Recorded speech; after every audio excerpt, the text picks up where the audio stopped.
आगे कई चरणों में बहाली की प्रक्रिया भी जारी रहेगी। 15 अगस्त तक छठे चरण की बहाली की प्रक्रिया पूरी की जाएगी और जितने भी अभ्यर्थी 2011 में उत्तीर्ण हुए हैं वो सभी इस बहाली प्रक्रिया की बहाली में अप्लाई कर सकेंगे।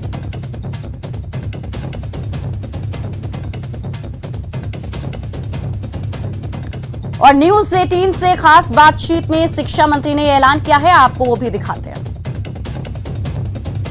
टीईटी अभ्यर्थियों में अब तक कंफ्यूजन व्याप्त है। ऐसे में शिक्षा विभाग से लगातार अभ्यर्थी गुहार कर रहे हैं कि हमारी मांगे सरकार पूरी करो। जरा बात करते हैं, बिहार के शिक्षा मंत्री हैं विजय कुमार चौधरी हमारे साथ।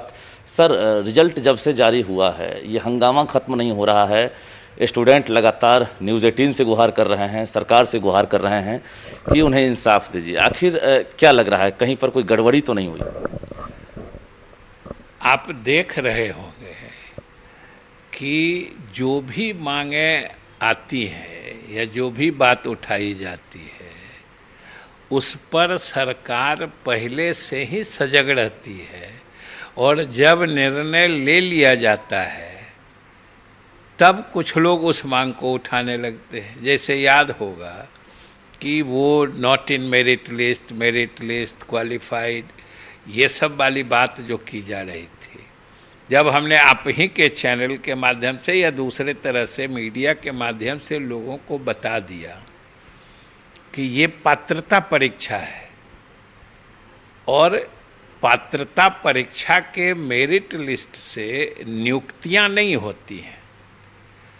नियुक्ति के लिए मेरिट लिस्ट जो अलग अलग नियोजन इकाई है, वहाँ जब विज्ञापन निकाल के रिक्तियाँ प्रकाशित की जाएंगी, जो अभ्यर्थी इसमें पास किए हैं, उत्तीर्ण किए हैं या क्वालिफाई किए हैं, ये लोग उसमें आवेदन करेंगे इकाईवार और फिर उस इकाई द्वारा जितने भी अभ्यर्थी एक इकाई विशेष में आवेदन करेंगे उनके मेरिट और मार्क्स के आधार पर मेरिट लिस्ट वहाँ बनाएगी इकाईवार। जी, सवाल ये है कि आप कह रहे हैं पात्रता परीक्षा, जो अभ्यर्थी हैं वो कह रहे हैं ये कॉम्पिटिटिव एग्जाम है, तो ये कन्फ्यूजन क्यों नहीं खत्म हो रहा? नहीं तो ये दोनों में आपको कन्फ्यूजन कहाँ लग रहा है? दोनों सही है।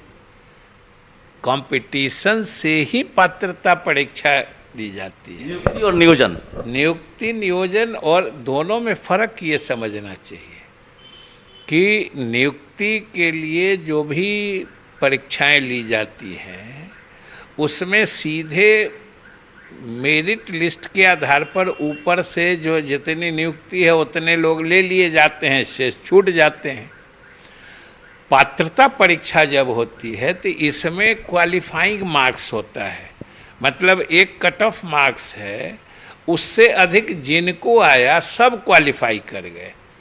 इसमें सीट की या रिक्ति की कोई बात नहीं होती। और उससे भी बड़ी बात है कि अब तो मैंने जो कहते हैं once qualified for life time.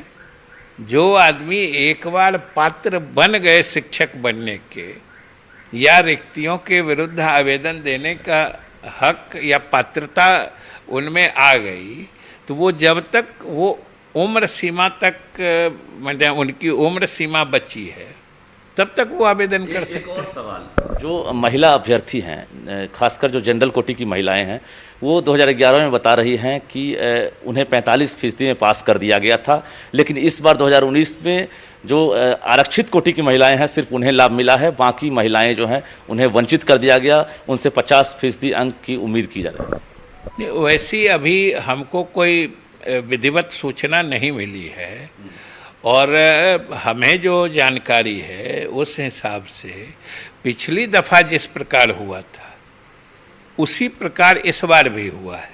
अगर कोई पिछली बार जो हुआ या इस बार जो हुआ उसमें दोनों फर्क का कोई मतलब डॉक्यूमेंट, कोई कागज आता है तो उसको हम लोग देखें। अगर गाइडलाइन या जो रूल रेगुलेशन है 2011 का, उसमें अगर आरक्षित कोटि अनारक्षित कोटि की महिलाओं का अगर आपको दस्तावेज दिखा दिया जाए तो आप उन महिलाओं को हक देंगे? नहीं, स्वाभाविक रूप से अगर कुछ पीछे हुआ है तो उस चीज़ पर हम गौर जरूर करेंगे, हक देंगे, वो फैसला लेंगे नहीं लेंगे, लेकिन अगर कोई चीज़ पीछे हुई है तो हम लोग उस पर गौर जरूर करेंगे और वो किस परिस्थिति में हुआ है उस पर हम लोग जरूर कोई न कोई निर्णय लेंगे। एक और कंफ्यूजन है सर, बिहार बोर्ड ने जो रिजल्ट जारी किया है उसमें कोटिवार, श्रेणीवार या फिर विषयवार टोटल कितने स्टूडेंट पास किए हैं, ये टोटल चीज़ अभी जो है डार्क में रखा गया है। ये सब डेटा जो है ये कब सम्मिलित होकर आएगा? यही सब तो भ्रम जानबूझ के लोग क्रिएट कर देते हैं। ये भ्रम विषयवार, कोटिवार, मेरिटवार, अरे भाई ये तो जब नियुक्ति के लिए परीक्षा होती है, जब नियुक्ति की मेधा सूची बनती है तब ना ये विषयवार, कोटिवार और सब कुछ होता है। अभी तो पात्रता परीक्षा है, जो लोग भी क्वालिफाई किए, जो लोग भी पास किए, वो सब लोग पात्र बने। चलिए एक और कंफ्यूजन है, उसको भी दूर कर दीजिए। 2011 वाले जो भी STET पास अभ्यर्थी हैं जो नौकरी के इंतज़ार में हैं, 2019 वाले जो हैं उनका भी रिजल्ट आ गया है। क्या 37,440 जो पद की बहाली हो रही है इसमें 2011 वाले उसी विज्ञापन में बहाल होंगे या इनके लिए फिर 8वें चरण का इंतजार? नहीं, 7वें चरण की जो रिक्तियां प्रकाशित होंगी उसमें 2011 वाले भी आवेदन डाल सकते हैं।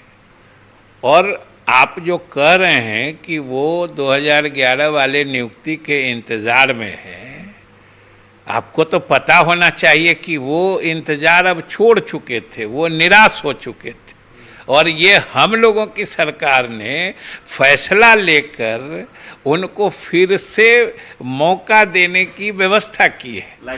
फिर से लाइफ टाइम वैलिडिटी मैंने मान्यता प्रदान करके उनके सर्टिफिकेट को जिंदा रखा है पात्रता परीक्षा पास करने का। और अगर उनकी उम्र सीमा बची है तो निश्चित रूप से वो अप्लाई कर सकते हैं। एक और सवाल, 37,440 पद हैं, अब 11 वाले भी शामिल होंगे, 19 वाले भी शामिल होंगे। आंकड़े अगर देखेंगे तो 60,000 से प्लस हो रहा है दोनों की उत्तीर्णता का जो ये है। अब सवाल ये है कि आपके पद जो है सीमित हैं। वर्तमान में अगर डेटा की बात करेंगे, उत्क्रमित विद्यालयों की संख्या आपके रीजन में लगातार बढ़ रही है। वर्तमान सरकार पंचायत में हाई स्कूल खोल रही है, +2 स्कूल खुल रहे हैं, तो उस हिसाब से वैकेंसियां लगातार बढ़ रही है। ऐसे में 37,440 जो पद है वो आपको लग रहा है कि वर्तमान में जो अभ्यर्थी का रेस है उसको फुलफिल कर रहा है? नहीं, ये तो एक तरह से निरंतर चलने वाली प्रक्रिया है ना। ये कोई ऐसा थोड़े है कि अभी जो हुआ उसके बाद बंद हो जाएगा। अभी तो कई चरण चलेंगे और हम तो लगातार चूँकि उच्च और उच्चतर मतलब विद्यालयों की संख्या बढ़ा रहे हैं, माध्यमिक विद्यालयों की संख्या बढ़ा रहे हैं, उच्च माध्यमिक शिक्षक मतलब विद्यालयों की संख्या बढ़ा रहे हैं। स्वाभाविक रूप से उन सभी माध्यमिक और उच्च माध्यमिक विद्यालयों के लिए हमें शिक्षकों की आवश्यकता होगी। हम पद सृजित करके इनके लिए नियुक्ति और नियोजन का द्वार खोलते रहेंगे, इसलिए उनको आशावान रहना चाहिए। स्टूडेंट सुन भी रहे हैं। और आइए अब